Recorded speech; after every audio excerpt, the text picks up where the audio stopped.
anticipada los versículos 24 y versículo 25, en donde pudimos compartir algunos aspectos de esta enseñanza del escritor de Hebreos. Sin embargo, en ese momento expliqué que era solamente una parte de este texto, que el día domingo, como último sermón del año, íbamos a profundizar un poco más en los aspectos y cuál es el especial énfasis del escritor de Hebreos a esta iglesia que está pasando un momento bastante complejo, un escenario que ninguno de nosotros está libre de poder vivir. Es por eso, hermanos, que esta carta, a pesar de que es una carta donde se ve bastante teología, hay mucho énfasis en el Antiguo Testamento. El escritor da mucho cumplimiento acerca de lo que ocurre en la persona de Jesucristo. Pero principalmente, hermanos, esta carta es escrita con un propósito pastoral. Tiene un propósito bastante concreto. ¿Y qué es lo que busca el escritor, hermanos? Lo que busca el escritor es evitar que una fe que se profesa, hermanos, termine siendo una fe abandonada.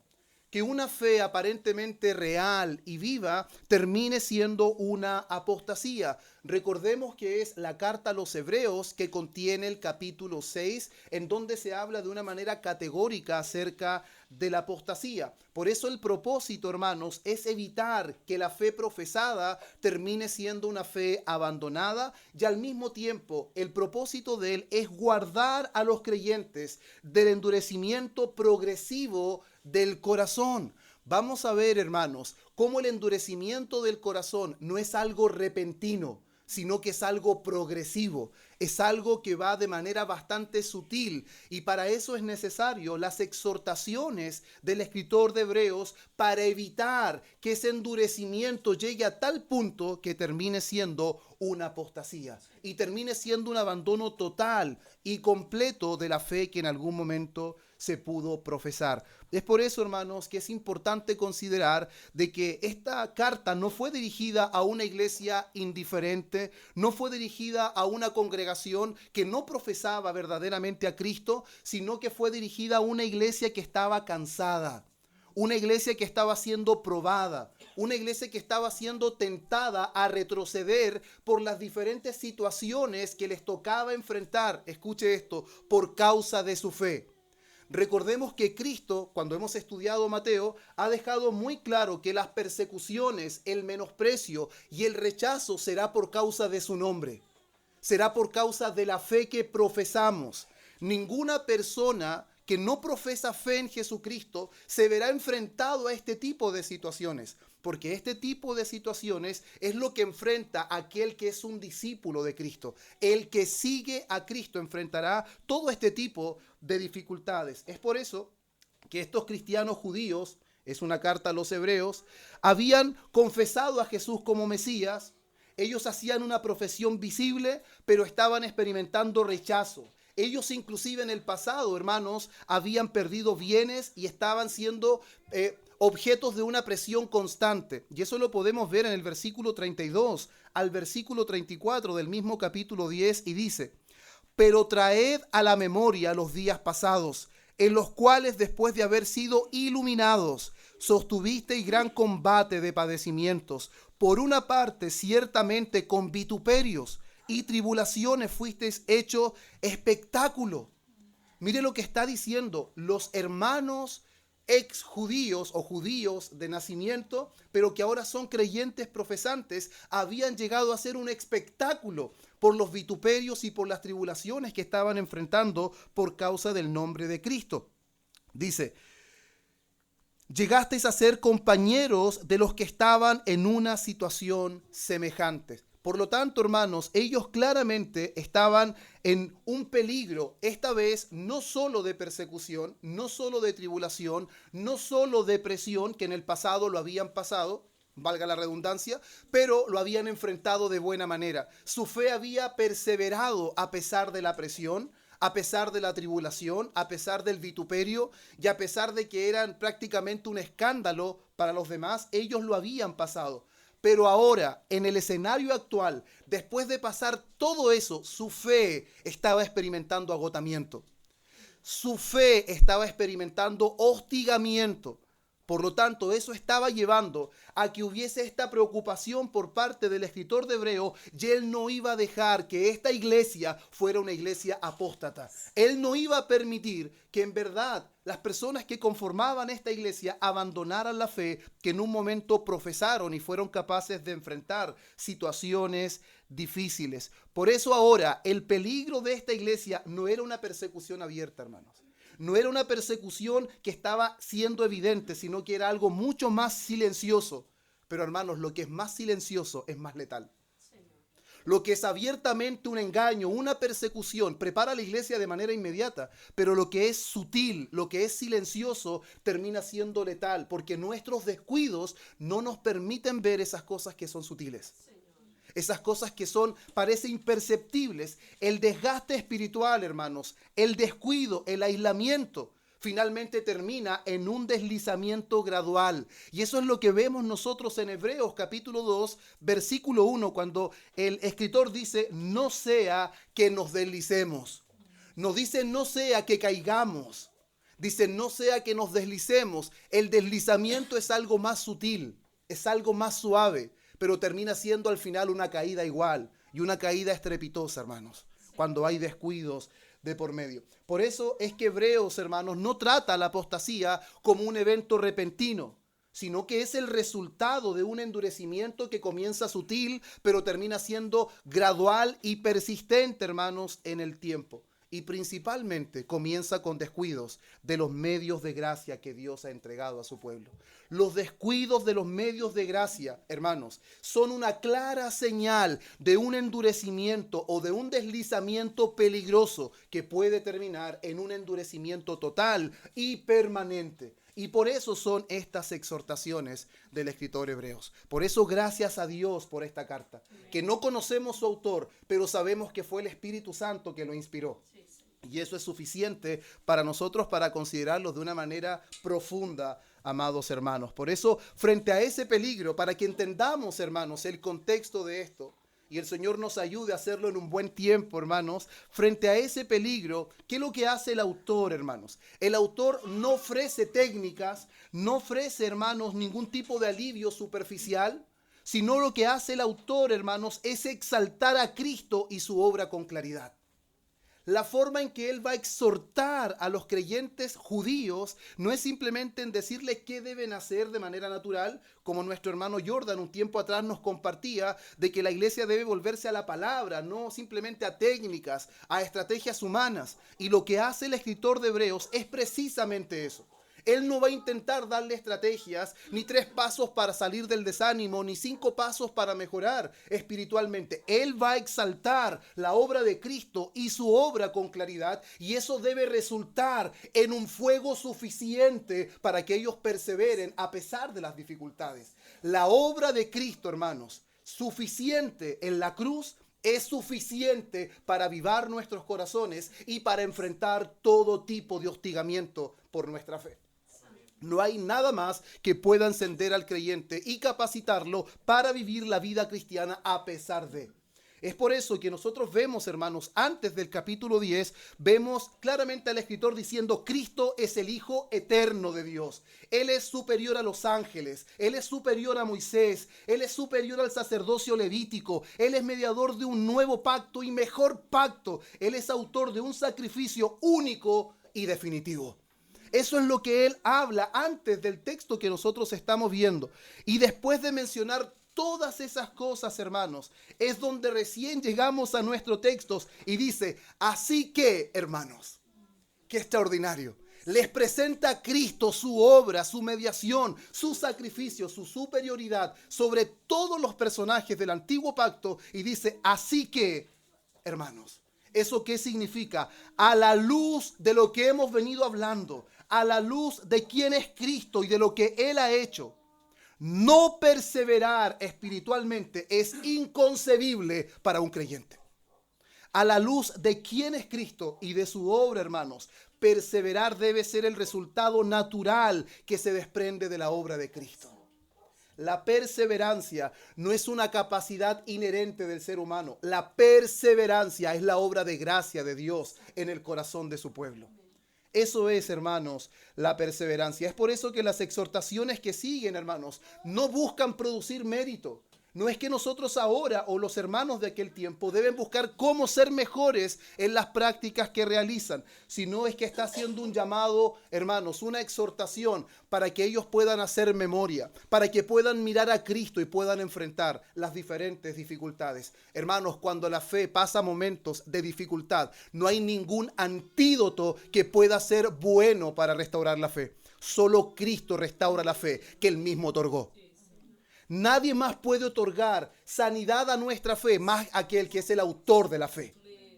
El autor de la fe puede traer sanidad a nuestra fe. Es por eso, hermanos, que en los primeros versículos del 19 al 21, cuando dice, así que, hermanos, teniendo libertad para entrar en el lugar santísimo por la sangre de Jesucristo, por el camino nuevo y vivo que Él nos abrió a través del velo, esto es, su carne, y teniendo un gran sacerdote de la casa de Dios. Lo que vemos aquí, hermanos, es un fundamento.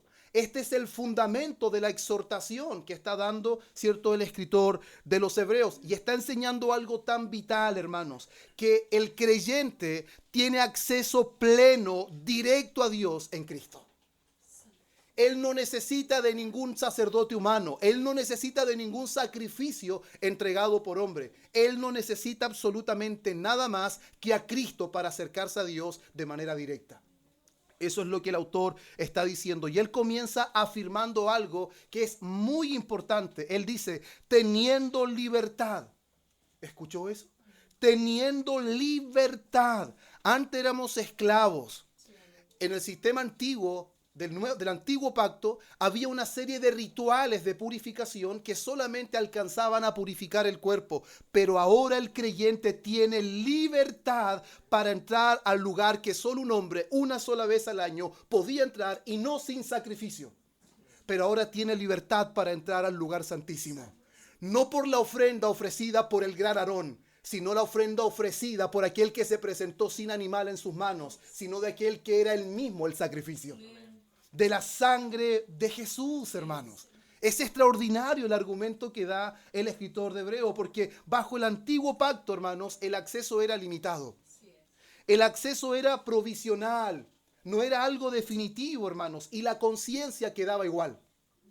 La conciencia no era perfeccionada y se requería sacrificio tras sacrificio, y si el sacerdote moría, se necesitaba otro sacerdote, y finalmente eso nunca paraba. Pero lo que está diciendo ahora el autor de esta carta a los Hebreos es que en Cristo hay redención eterna.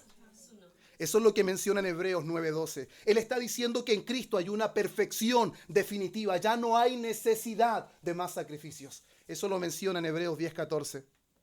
Y al mismo tiempo en Hebreos 4:16, Él nos dice que tenemos un acceso con confianza al trono de su gracia. Ya no nos acercamos con temor, nos acercamos con confianza, no solo con libertad, sino con confianza. Se acerca sin temor a las consecuencias, a pesar de que conoce la santidad de Dios. Pero hubo alguien que lo representó a tal punto que usted puede ingresar sin ningún tipo de miedo, sin ningún tipo de temor. Eso es lo que está en Cristo, porque el autor va a decir que Cristo es el camino nuevo y vivo. Él es el camino nuevo y vivo por el cual el creyente puede acercarse a Dios de manera libre y de manera confiada. Y ese camino nuevo y vivo fue abierto de una manera especial. Fue abierto a través de su carne, dice el escritor. Fue abierto a través de su carne. La encarnación de Cristo, hermanos, es un evento muy glorioso porque es a través de el velo rasgado, cuando Cristo muere en la cruz, que se escuchan las palabras más gloriosas que hemos escuchado jamás. Consumado es. Y no dejo de pensar nunca en esas palabras en el Génesis 3:15. De la simiente de la mujer, hermanos, vendría el Salvador. Y nunca en la historia, siempre los hombres esperaron que ese día llegara. El primer hijo de Eva será este, el segundo hijo de Eva será este, después será Noé, será Abraham, será Moisés, será David. No, no era ninguno de ellos. Pero hubo uno que menospreciaron, que escarnecieron y que pensaron que estaba siendo azotado por Dios y que era un pecador, un blasfemo. Le atribuyeron sus obras a Belcebú, pero fue el único que en la cruz dijo, consumado es. La obra que el Padre prometió en el Génesis, el Hijo la vino a consumar. Todo está hecho. y el velo se rompió en dos, y no de abajo arriba, de arriba abajo, dando a entender que fue Dios el que abrió la entrada y no fue el hombre que pudo abrirla. No fue el esfuerzo humano intentando provocar el ingreso, fue Dios el que dio amplitud de entrada a todos aquellos que confían en la persona y la obra de su Hijo Jesucristo. Por eso, hermanos amados, Hebreos 7:25 dice que Él y solo Él puede salvar perpetuamente a los que por Él se acercan a Dios. Él es el único que puede salvar de manera perpetua, de manera eterna. Por eso, hermanos, el ancla de lo que nos está enseñando aquí el escritor de Hebreos es que, hermanos, nosotros no apostatamos o no perseveramos por constancia humana, por fuerza humana, por voluntad humana, sino por la intercesión continua y eterna de Cristo. Porque Él entró una sola vez y para siempre y consiguió eterna redención. Él intercede por nosotros de manera perfecta. Él nos representa de una manera intachable. Por eso el creyente puede continuar perseverando, no por su fuerza, sino por la continua intercesión de Cristo. Por eso, hermanos, ese es el fundamento y es un fundamento firme que da el escritor de Hebreos en cuanto a esto. Ahora, cuando pasamos al versículo 22 y versículo 23, encontramos, hermanos, que hay una respuesta que los creyentes deben tener. Es una respuesta necesaria, pero al mismo tiempo es una respuesta natural que se desprende de la obra de Cristo en la vida del creyente. Hebreos 10, 22 y 23. Perdón. 22 y 23, sí. Dice, acerquémonos con corazón sincero, en plena certidumbre de fe, purificados los corazones de mala conciencia y lavados los cuerpos con agua pura. Mantengamos firme, sin fluctuar, la profesión de nuestra esperanza, porque fiel es el que prometió. Qué extraordinario, hermanos. Aquí dice, acerquémonos y después dice, mantengamos firme la profesión. Por un lado nos acercamos y por otro lado tenemos que mantenernos firmes. Y el escritor de Hebreos, hermanos, es consciente de una realidad que es vital, es fundamental, que no todo el que profesa fe es fe salvadora. Esto es importante porque estas exhortaciones están presentes. ¿Por qué el escritor de Hebreos es tan directo en cuanto a algunos aspectos? Es porque él sabe y él está presuponiendo, hermanos, de que no todos los que van a leer esta carta son profesantes de fe que tienen una verdadera fe. Porque la verdadera fe es una fe perseverante.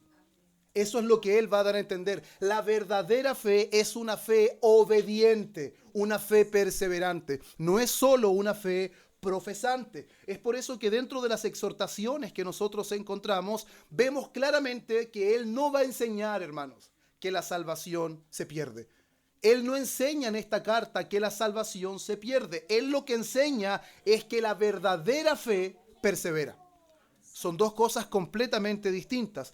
Y al mismo tiempo, Él nos va a enseñar de que Dios, hermanos, utiliza exhortaciones para preservar a los suyos. Un día, y no solamente una vez, he conversado con varias personas a lo largo del tiempo donde me han hecho preguntas similares en cuanto a esto. ¿Por qué existen tales advertencias?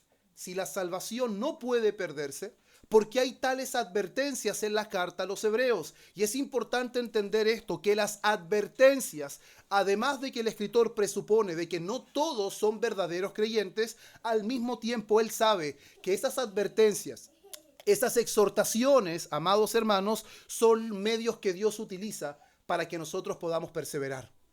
Las advertencias son los medios que utiliza para perseverar. Cuando usted ve un cerco eléctrico y dice, cuidado, cerco eléctrico, ¿para qué está eso? ¿Para que usted lo toque o para que usted no lo toque? Es para que no lo toquemos y no enfrentemos el daño, las consecuencias. Entonces las advertencias son precisamente para eso. No está enseñando que un verdadero creyente puede perderse, sino que las exhortaciones y las advertencias son medios para precisamente lo contrario, para hacer perseverar a su pueblo. Y eso es lo que precisamente el escritor de Hebreo está diciendo, que el endurecimiento, amados hermanos, no ocurre de un día para otro. Por eso el pueblo de Dios debe entender la importancia de exhortarse, la importancia, hermanos amados, de no vivir una vida de congregación aislada, Porque las exhortaciones son el medio que Dios utiliza para que no haya endurecimiento, hermanos, porque ese endurecimiento, hermanos, es el resultado de ignorar, de menospreciar, hermanos, llamados repetidos a perseverar. Los llamados a perseverar son repetidos en la Escritura, pero cuando se menosprecian esas exhortaciones, esos llamados continuos a perseverar y se ignoran, hermanos, y empezamos a perder de vista a Cristo, empieza a haber un endurecimiento en el corazón. Y ese endurecimiento es claramente lo que quiere evitar el escritor de Hebreos. Ahora, al mismo tiempo que yo estoy exponiendo, no puedo tener un propósito diferente al propósito del escritor. No puedo intentar buscar algo distinto a lo que el escritor de Hebreos buscó en su tiempo, porque es el Espíritu Santo el que quería esto ayer y es el que busca esto hoy también. A través de las exhortaciones, a través de las amonestaciones, a través de las advertencias, evitar que su pueblo desista y abandone la fe que en un momento profesó. Por eso una vez más reitero, hermanos, la perseverancia no descansa en la firmeza del creyente, sino en la fidelidad de Dios que guarda a su pueblo. Eso es algo que usted y yo debemos aprenderlo y no solamente dejarlo en nuestra mente, pedirle al Espíritu Santo que lo aplique en nuestro corazón. La perseverancia no descansa en la firmeza del creyente, sino en la fidelidad de Dios que guarda a su pueblo. ¿Y de dónde saco esto? ¿Qué dice el texto? Porque fiel es el que prometió. Fiel es el que prometió. Y si Él prometió, Él lo hará y lo hará a través de medios comunes como exhortaciones, advertencias, amonestaciones para que no desviemos nuestra mirada. ¿De quién? De Cristo. De Cristo, hermanos. Y cuando nosotros entendemos esto, hermanos, de alguna manera nuestra visión va cambiando, nuestra mirada va cambiando y vamos entendiendo en realidad en qué consiste ser un verdadero creyente y la importancia de cimentar nuestra vida en la palabra de Dios. Conocemos la obra de Cristo, las consecuencias, hermanos, que se producen cuando esa obra es aplicada en nosotros por la persona del Espíritu Santo y prepara el camino para que lleguemos a los versículos 24 y versículos 25, donde encontramos claramente aquí que pasa de la consideración a Cristo, de la consideración de los beneficios por estar en Cristo, a la consideración de ser el cuerpo de Cristo, a la consideración de ser la iglesia de Cristo. Y eso es algo, hermanos, impresionante, porque podría llegar solamente hasta ahí, pero claramente el objetivo del escritor, bajo inspiración divina, no es eso, sino que el propósito del escritor es que todas esas cosas ahora nos lleven a centrar la mirada en lo que Dios nos permite como iglesia, la importancia de ser parte del pueblo de Dios. Y eso lo conversamos de alguna manera el día viernes. También ayer lo conversamos de alguna manera cuando visitamos a nuestros hermanos en su hogar, nuestro hermano Ricardo, nuestra hermana Sara. También vimos, hermanos, la importancia de lo que es la vida de iglesia local. Por eso, hermanos, nuestro tercer punto habla acerca del medio que Dios usa para preservar a su pueblo. Todo creyente debe anhelar preservar, pero no puede pretender preservar o perseverar a su manera. Y eso debemos reconocer, que todos nosotros somos tendidos a hacer las cosas a nuestra manera. Muchas veces yo he escuchado, yo sé que la palabra dice esto, pero voy a intentarlo hacer de esta manera. Sí, una vez me enseñaron que es así, pero yo creo que igual puede resultar de esta forma. No, hermanos, no intentemos hacer eso. Es mejor, hermanos, de que tengamos luchas por causa de querer hacer la voluntad de Dios, en vez de estar viviendo cómodamente haciendo lo que no es la voluntad de Dios. Porque nunca vamos a experimentar, hermanos, lo que Dios tiene para nosotros si lo hacemos en desobediencia. Si lo hacemos a nuestra manera, eso no sirve, eso no es útil. Y más aún, eso es insensatez, hermanos. Es insensatez conocer la palabra y no hacer la palabra. No reconocer que soy incapaz, pero no ir de rodillas a pedir a Dios que me capacite para poder hacerlo. La oración, hermanos, no es muestra de fortaleza, es muestra de debilidad. El débil ora, el fuerte no ora.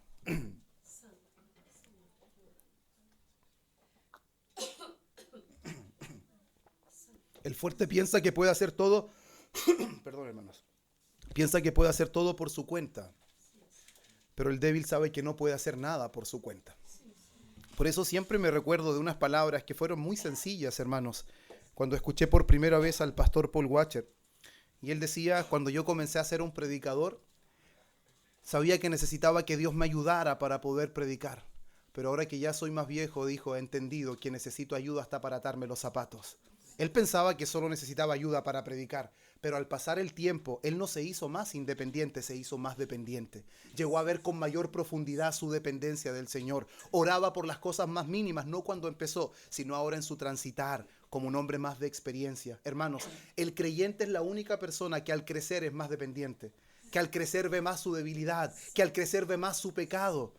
El creyente no es que mientras más crece, menos confiesa, menos horas. No, es todo lo contrario. Mientras más madura, más confiesa pecados, porque más ve su maldad, hermanos. Los ojos se van abriendo y se va clarificando la mirada. Vemos con mayor claridad nuestra maldad, hermanos. Por eso es glorioso lo que está diciendo el escritor de Hebreos. No simplemente diciéndole qué hacer, sino mostrándole a Cristo claramente llevado a cabo en la obra más perfecta que se ha llevado en esta vida. El que cumple perfectamente todas las promesas antiguo-testamentarias, hermanos. Por eso, hermanos, la consideración mutua no es opcional. La consideración mutua, hermanos, no es opcional. Lo que hace primero el escritor de Hebreos, que lo mencionamos, primero llama a considerar a Cristo en Hebreos capítulo 3, versículo 1, y en el capítulo 12, versículo 3. Llama a considerar a Cristo. Y una vez que llama a considerar a Cristo, ahora nos llama a considerarnos unos a otros. Y esa consideración no es opcional, es el medio, hermanos. Y yo quiero marcar esto.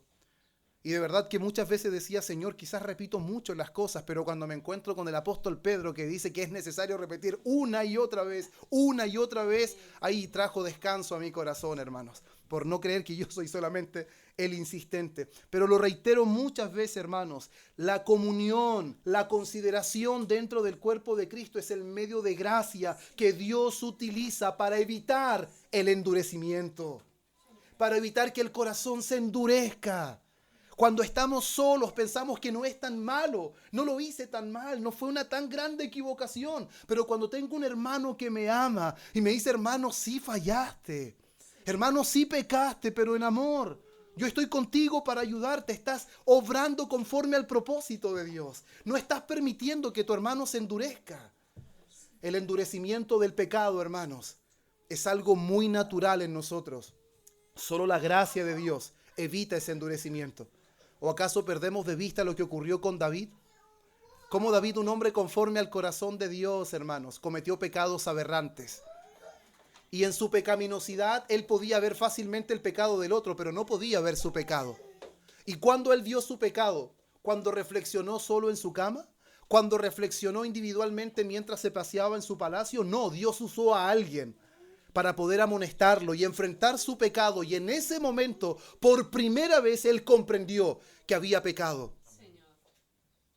Él le pone el ejemplo, me encanta ese ejemplo, hermano. Había un hombre rico que tenía muchos corderos. Y había un hombre pobre que tenía una sola corderita. Y ese hombre rico va y toma esa corderita del hombre pobre y la toma para sí. Y ese hombre pobre queda sin corderita. ¿Qué hay que hacer con ese hombre?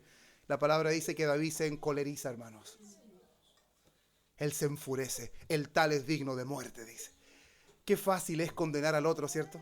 Qué sencillo es ver el pecado del otro. Es digno de muerte. No solamente identifica que pecó, no, está dando la sentencia. Nosotros no solamente decimos él pecó, no, decimos lo que merece. Tomamos el lugar de juez, hermanos. Qué terrible. Pero qué maravilloso es que Dios envía a un hombre como Natán que está dispuesto a poner su vida en peligro porque está reprendiendo nada más y nada menos que al rey. Está reprendiendo al rey, hermanos. ¿Eso quiere decir que usted nunca podrá reprender al pastor si lo ve pecando? Eso le da un ejemplo claro de que nadie está exento de una exhortación. Nadie está exento de un consejo de algún hermano, nadie. Ese hombre es digno de muerte y Natán le dice, ese hombre eres tú. Pero sabes que Dios no es como tú. Tú dijiste que Él muere, Dios ha determinado no quitarte la vida. Qué extraordinario, hermanos. Y eso es lo que hace la exhortación, eso es lo que hace la amonestación. Por eso el escritor dice en el capítulo 3, versículo 12 al 13, mirad, hermanos, que no haya en ninguno de vosotros corazón malo de incredulidad para apartarse del Dios vivo. ¿Qué hace el corazón malo de incredulidad? Se aparta del Dios vivo. ¿Pero qué hay que hacer para evitar eso? Antes exhortaos los unos a los otros cada día. De vez en cuando, una vez al mes, una exhortación trimestral. Semestral no, hermanos, exhortarnos cada día el uno para con el otro. Entre tanto se dice hoy. Eso significa entre tanto que hay esperanza. Entre tanto que hay esperanza, la exhortación debe ser continua, hermanos. Eso muestra la consideración, eso muestra la preocupación, el interés por el caminar de mi hermano. No porque yo lo estoy examinando, no porque yo estoy evaluando su caminar, sino mi amor por él me lleva a tener cuidado de lo que él está haciendo. Y espero que eso sea recíproco. Y al mismo tiempo el texto dice, hermanos, no dejando de congregarnos, porque el no dejar de congregarnos aquí lo asimila como algunos lo tienen por costumbre. Entonces, este mandato, hermanos, no se limita solamente a la idea del mandamiento o el acompañamiento, mejor dicho, mutuo. Porque está hablando de ese acompañamiento, de esa consideración. El versículo más adelante va a hablar de estimularnos, de poder, hermanos, provocarnos, de incitarnos al amor y a las buenas obras. Pero esto no consiste solamente a la idea de un acompañamiento mutuo, ni se está reduciendo solamente a una exhortación, hermanos, entre nosotros. Si bien es eso lo que está diciendo el escritor, pero no está reduciendo todo a eso, sino que hay algo más profundo aquí, hermanos. Al no dejar de congregarnos, está haciendo el llamado, hermanos, divino a la adoración congregacional. El dejar de congregarnos está apuntando claramente que no es opcional, sino que es un llamado divino a la adoración congregacional. Y creo, hermanos, que esto es vital para nosotros. Meditarlo, porque usted pasará un tiempo en su familia, normalmente en estas fechas, en Navidad o en término de año, la familia comparte una cena, reflexiona como creyentes cómo fue nuestro año. Quizás tenemos un momento de rendirnos cuentas y podemos comentar cosas que hicimos mal y cómo podemos ayudarnos como familia biológica. Pero como congregación es necesario, hermanos, que reflexionemos en cuanto a esto. Que veamos en cuanto al mandato divino de la adoración congregacional, que vemos claramente, hermanos, desde el Antiguo Testamento. Y esto es muy importante en considerar. El Antiguo Testamento nos enseña y el Nuevo Testamento nos reafirma de que Dios no solo salva a personas, hermanos, sino de que Dios convoca a un pueblo para adorar juntos. Dios no solamente redime, Dios convoca, hermanos. La palabra iglesia es la palabra eclesia o eclesía, y significa los llamados a salir, los convocados. Por lo tanto, Dios nos llama a salir del mundo y nos convoca para Él, para su adoración. Hermanos, y Levítico capítulo 23, versículo 3, habla de esa convocación santa. Salmos 22, 22, que es un salmo mesiánico. El mismo Señor Jesús en ese salmo dice, en medio de la congregación te alabaré.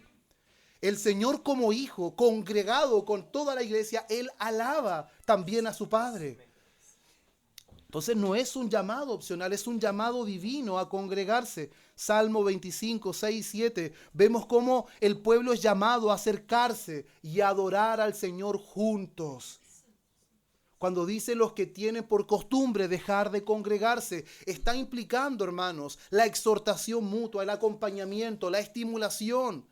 El que nos provoquemos al amor y a las buenas obras, pero no solo eso. También está haciendo mención del llamado divino a la congregación, del llamado divino a la adoración congregacional, hermanos. Y esto lo vemos claramente cuando el pueblo de Israel es sacado de Egipto. Cuando el pueblo de Israel es sacado de Egipto, Dios no solamente los redime y los rescata de la esclavitud. Dios hace un llamado claro a que el faraón deje ir a su pueblo para que su pueblo le sirva. No solamente para que queden libres.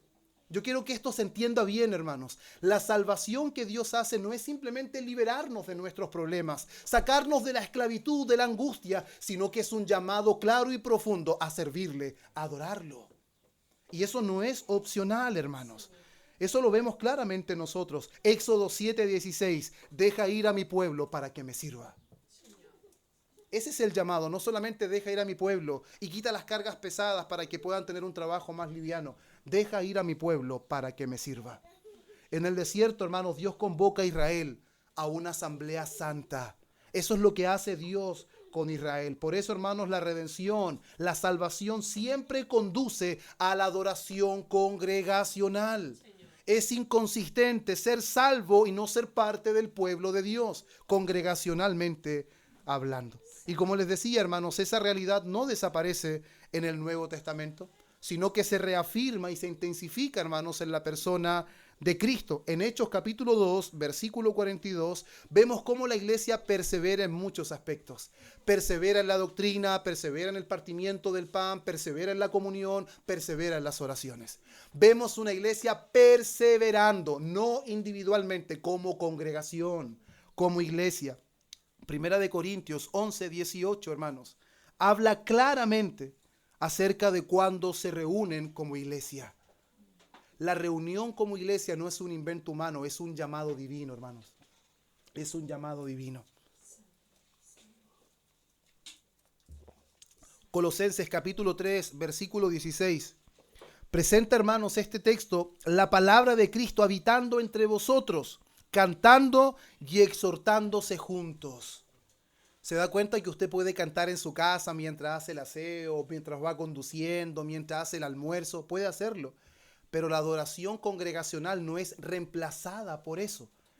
No es que usted diga, hoy día no voy a ir y voy a escuchar un sermón por YouTube. No, hermanos, eso no reemplaza la reunión de la iglesia. Si usted tuvo un motivo justificado, está enfermo y no pudo venir, lo ideal sería es que busque las formas de cómo escuchar el sermón de la iglesia. O si no pudo venir y no lo pudo escuchar, a usted debería interesarle qué fue el alimento que recibió sus hermanos. ¿Cuál fue el alimento que se impartió en la iglesia a la cual usted pertenece? Ahora, en los tiempos que usted tenga, puede escuchar abiertamente otros sermones. Pero el consumir un sermón por YouTube no reemplaza el llamado divino y claro de congregarse, hermanos. Eso no es un reemplazo. El llamado de las escrituras antiguo testamentarias y neotestamentarias es a reunirse como iglesia. Por eso, hermanos, congregarse no es solamente un beneficio espiritual. No solamente nos beneficiamos espiritualmente, es un mandato divino a la adoración. Cuando nos congregamos, no solamente venimos a buscar beneficios para nosotros, venimos a rendir adoración a Dios. Eso es algo que no podemos perder de vista, hermanos. Es por eso que muchas personas tienen algunas confusiones en cuanto a cuáles son los elementos del culto. Normalmente las personas piensan de esta manera: voy a ir al culto a ver si consigo algo, a ver si obtengo algo. Estoy enfermo, voy a ver si es que Dios me sana. Estoy pasando dificultades, voy a ver si Dios me libra. Hermanos, el motivo principal del culto es adorar a Dios. Porque nosotros íbamos camino al infierno. Íbamos a una condenación eterna por causa de nuestra multitud de pecados, multitud de transgresiones. Y hermanos, no necesito nombrar muchas, ni siquiera pocas, porque todos somos conscientes de nuestras maldades, de nuestra perversidad.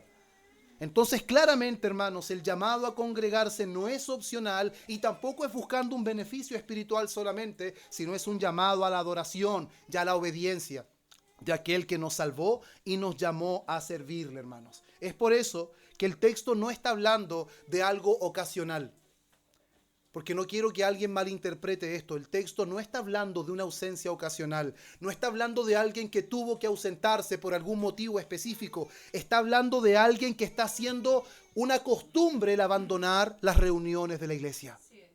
No puede transformarse en una costumbre el abandono de congregarse, porque una vida cristiana, hermanos, que comienza a prescindir de la congregación, hermanos, va a dar lugar a un endurecimiento de su corazón. Su corazón va a empezar a dar luces claramente, hermanos, de que hay un deslizamiento, que hay un decaimiento espiritual. No podemos perder de vista los medios de gracia que Dios nos ha dado. Por eso, mis hermanos, dejar de congregarnos, quiero conectarlo con el punto anterior. Dejar de congregarse no conlleva perder la salvación. Alguien dice, si alguien se dejó de congregar, ¿pierde la salvación? No, hermanos, porque la salvación no puede perderse. La salvación no la ganamos nosotros y no tenemos capacidades de poder mantenerla. La salvación es ganada por Cristo, sostenida por Cristo y consumada por Cristo. Filipenses 1:6, el que comenzó en vosotros la buena obra, la perfeccionará. ¿Cuándo? Hasta el día de Jesucristo, hasta su venida, hasta su retorno. Pero esa salvación que es dada no es simplemente un regalo para evitar consecuencias en el infierno, sino que es una gracia que transforma nuestra vida. Es una gracia que trae fe perseverante. El que es salvo persevera, el que es salvo no abandona su fe de manera definitiva, hermanos. Por eso que separarnos de los medios de gracia es un peligro latente. Por eso nadie se moleste cuando un hermano en amor le dice: hermano, ¿qué pasa? No te he visto en este último tiempo. ¿Estás con algún problema? ¿Necesitas ayuda? No piense que su hermano se está intrometiendo. Es un medio de gracia para que usted no decaiga más profundamente, para que su corazón no se endurezca y empiece a normalizar que ya puede congregarse solo. Las excusas de todos nosotros. Pero si yo oro, pero si yo leo, pero si yo canto en mi casa. No, hermanos, eso no reemplaza esto. Aquí estamos adorando como cuerpo. ¿Y sabe quién es la cabeza de ese cuerpo? Cristo. Cuando adoramos, Cristo está involucrado en la adoración. Por eso no podemos menospreciar lo que Dios nos ha dado como iglesia, hermanos. No podemos menospreciar eso. Y el texto no solamente queda en esto, hermanos. No solo queda en la estimulación, en la exhortación, en el peligro de dejar de congregarse, sino que muestra una urgencia que tiene un aspecto escatológico, como al final. Tiene esa urgencia de hasta aquel día, o tanto más cuando veis que el día se acerca, hermanos. Sé que esto lo vimos el día viernes, pero quiero mencionar, hermanos, que la cercanía del día del Señor Jesucristo, que traerá salvación plena para los suyos y condenación perpetua para aquellos que rehusaron a creer en el Hijo, esa cercanía del día no produce relajamiento espiritual, sino que produce una urgencia santa, hermanos. Cuando consideramos aquel día, el creyente, hermanos, es diligente y no negligente. La ausencia de considerar ese día produce negligencia. Pensamos que el Señor no va a venir, que nuestro pecado no es tan serio, que la forma en la que llevamos nuestra vida, ¿qué tanto puede afectarle a Dios?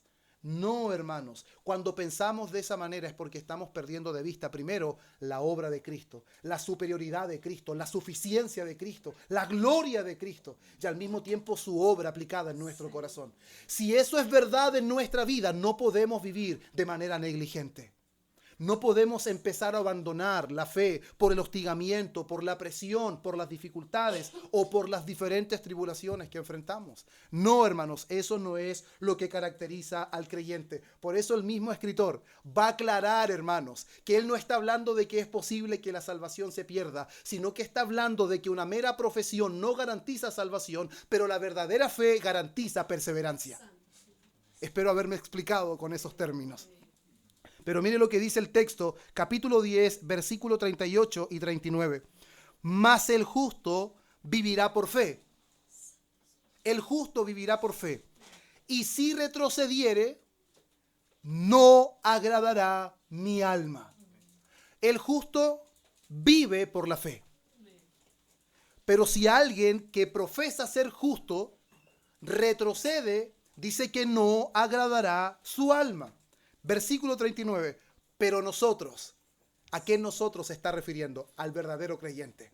Pero nosotros no somos de los que retroceden para perdición, sino de los que tienen fe para preservación del alma. Ese es el testimonio del escritor de Hebreos. La salvación no puede perderse, pero al mismo tiempo la verdadera fe no desiste. La salvación no se pierde, pero la verdadera fe es obediente y perseverante, hermanos. Por eso, la verdadera fe, hermanos, puede ser probada, la verdadera fe puede ser presionada, la verdadera fe puede ser hostigada, pero la verdadera fe no retrocede finalmente. La verdadera fe no es abandonada del todo jamás, hermanos. Y aquí es donde vemos claramente ese equilibrio del autor de Hebreo. Él advierte con seriedad, pero concluye con confianza. Me encanta eso. Las advertencias son necesarias, pero dice, pero nosotros no somos de los que retroceden. ¿Quiénes? Los que consideramos a Cristo. Los que consideramos a Cristo no retrocedemos, sino que tenemos fe para perseverar nuestra alma, hermanos. Por eso las advertencias no niegan la perseverancia, sino que las advertencias son el medio que Dios utiliza para hacernos perseverar, hermanos. ¿Cuántas veces nosotros hemos visto advertencias fuertes en nuestra vida, en nuestro día a día? Y esas advertencias, hermanos, no son porque Dios sea malo, o porque Él sea ingrato, o porque se olvidó de nosotros. Es porque esas advertencias, esas admonestaciones, esas exhortaciones son para que perseveremos. Porque por nuestra propia cuenta no lo haríamos nunca, hermanos. Nunca podríamos perseverar sin la ayuda del Señor, hermanos. Es por eso que mientras más se acerca el día, hermanos, más necesario se vuelve la congregación.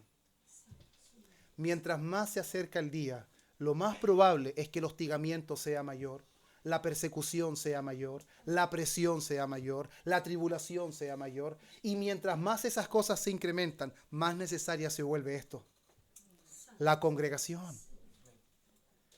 Cuando la Biblia habla de la iglesia, habla de pastores, habla de diáconos, habla de hermanos, habla de hermanas, habla de dones. Entonces todo lo que sucede, sucede en el contexto de la iglesia. Usted no puede ser exhortado si no pertenece a una iglesia. Usted no puede ser pastoreado si no pertenece a una iglesia. Usted no puede ser servido si no pertenece a una iglesia. Usted no puede poner al servicio sus dones si no pertenece a una iglesia. Por eso, gloria a Dios por su iglesia, hermanos. Gloria a Dios por la iglesia que Jesucristo compró al precio de su sangre, hermanos. Qué maravilloso es esto. Por eso, hermanos, a modo de conclusión, lo que principalmente el escritor de Hebreos ha hecho a lo largo de los capítulos que hemos podido ver hasta ahora, y lo va a seguir haciendo en adelante. De hecho, una de las cosas que va a enfatizar en el capítulo 11, que es el capítulo de la fe, vamos a darnos cuenta cómo es la fe lo que los hizo avanzar a pesar de las dificultades. Cómo fue la fe lo que lo hizo dejar comodidades atrás para seguir a Cristo, prefiriendo el vituperio cuando habla de Moisés antes que las comodidades de Egipto. Por eso la fe, hermanos, es un regalo precioso de Dios. No nace de nuestra capacidad, no nace de nosotros. ¿Quién sería capaz de perder todas sus posesiones, todas sus comodidades, por un tal que dicen que un día murió en la cruz y que fue sepultado y que resucitó? No, esas historias uno podría decir son bastante buenas y novedosas, pero llegar al punto de perder todo por él, el hombre no podría hacerlo. Por eso la fe es un don de Dios. La fe es un regalo de Dios. Él no nos ha concedido solamente el creer, sino también el padecer, dice Filipenses. Es un don claramente del Señor. Y dentro de lo que hemos visto, hermanos, lo que ha dicho este escritor de Hebreos, escuche esto, es que Cristo es suficiente. Cristo es superior a todas las imágenes, a todos los tipos del Antiguo Testamento.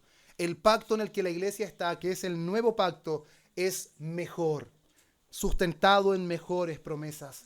El acceso que tenemos como pueblo es un acceso definitivo a Dios. No necesitamos de intermediarios nuevamente, no necesitamos de otros sacerdotes. Y la perseverancia, amados hermanos, la perseverancia es evidencia, no mérito. Nunca le atribuya su perseverancia mérito de lo que usted recibe de Dios. La perseverancia es la evidencia de que su fe es una fe que ha sido dada por Dios, que esa fe se desprendió de los beneficios salvíficos de la cruz. Por eso la iglesia, hermanos, es un medio de gracia para evitar el endurecimiento y la apostasía. ¿Había mirado la iglesia desde esa perspectiva?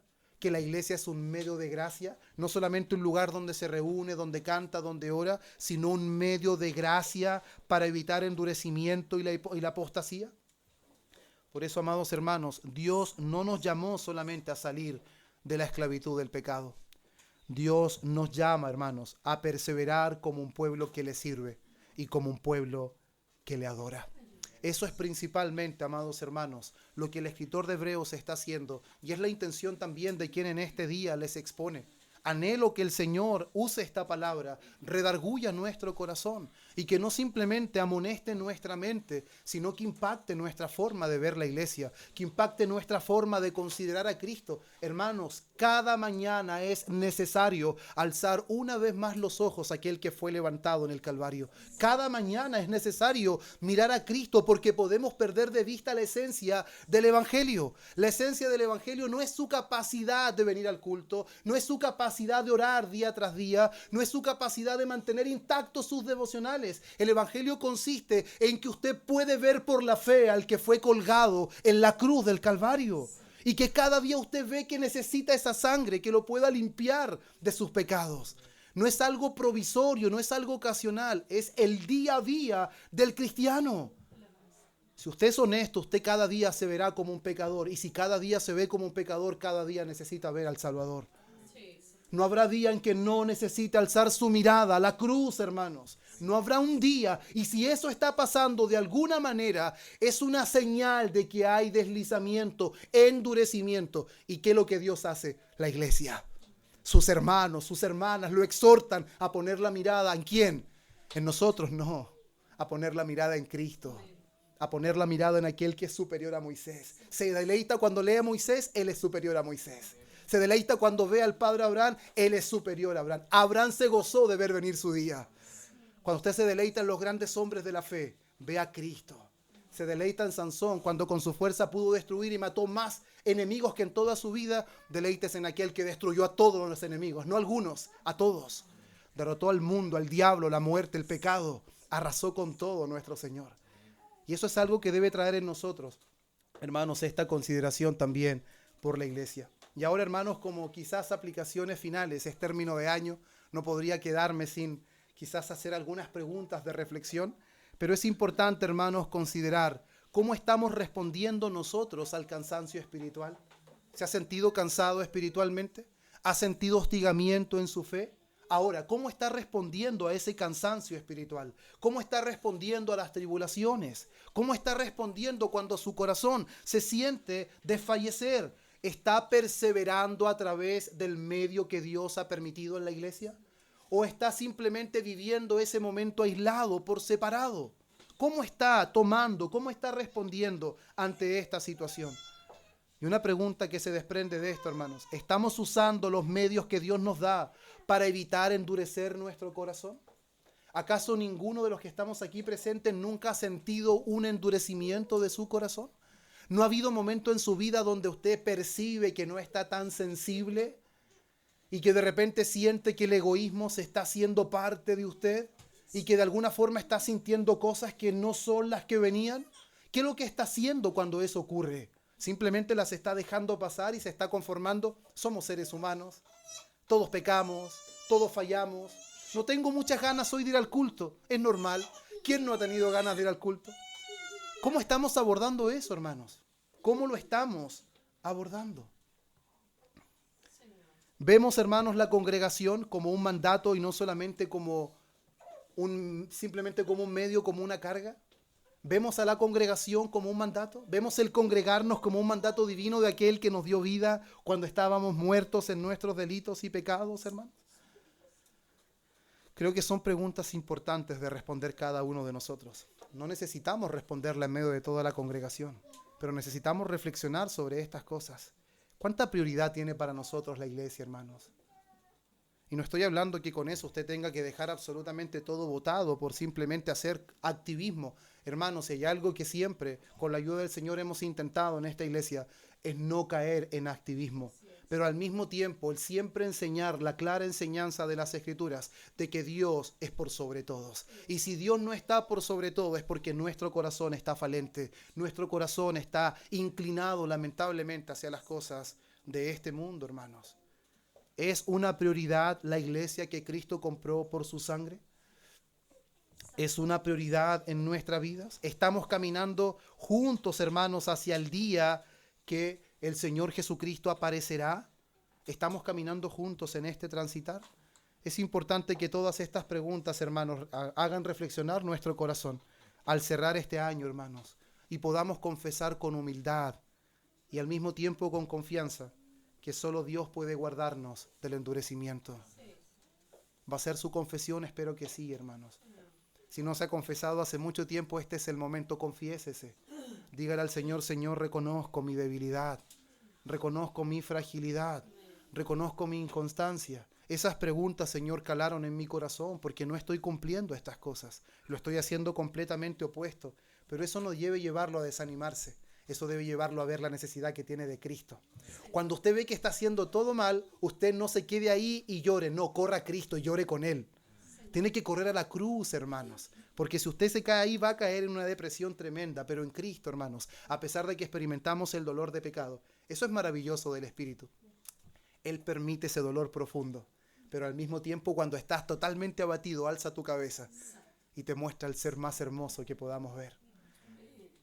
Te muestra el Señor Jesús, aquel que el salmista dice, la gracia se derramó en sus labios.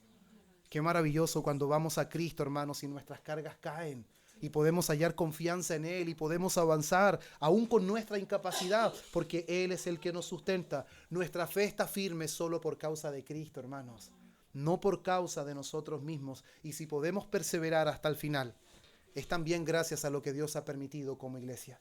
Por eso toda la gloria sea a nuestro Dios. Por eso el salmista muy bien decía, no a nosotros, oh Jehová, no a nosotros, sino a tu nombre.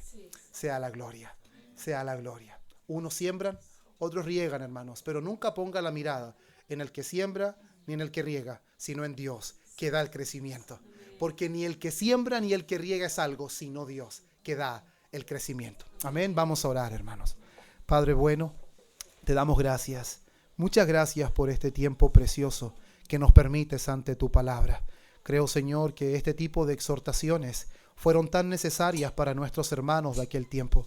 Creo que esta palabra fue utilizada, Señor, para advertir a muchos, para despertar muchos corazones que estaban quizás adormecidos, que estaban cayendo en distracciones, en endurecimiento. Pero, Señor, tu palabra los alertó y los animó a seguir avanzando en medio de la dificultad, del cansancio, del hostigamiento, del decaimiento, Señor. ¿Quién de nosotros no ha enfrentado decaimiento? ¿Quién de nosotros no ha enfrentado, Señor, en algún momento endurecimiento en nuestro corazón? Pero te damos gracias porque usted ha sido el que ha sustentado nuestra fe. Y lo ha hecho, Señor, a través de nuestros hermanos. Creo que muchas veces muchos se han preguntado, ¿para qué puedo servir? ¿Para qué puedo ser útil en la iglesia? Oh, Señor, cuánta utilidad es cuando un hermano o una hermana te anima, te exhorta. Oh, Señor, inclusive conforta nuestro corazón, nos estimula a seguir avanzando en el amor y las buenas obras. Por eso, Señor, en este término de año ya, Señor, en este último culto de este año 2025, oh Señor, reconocemos como iglesia que todo lo que somos y lo que tenemos es por tu gracia. Nada ha sido nuestras fuerzas, nada ha sido nuestros méritos, solo ha sido tu gracia soberana, obrando en nuestra vida, obrando en nuestro corazón. Solo somos soplos que va y no vuelve. Toda la gloria sea tu nombre, ahora y para siempre, en el nombre precioso de Cristo. Amén. Amén. Y amén.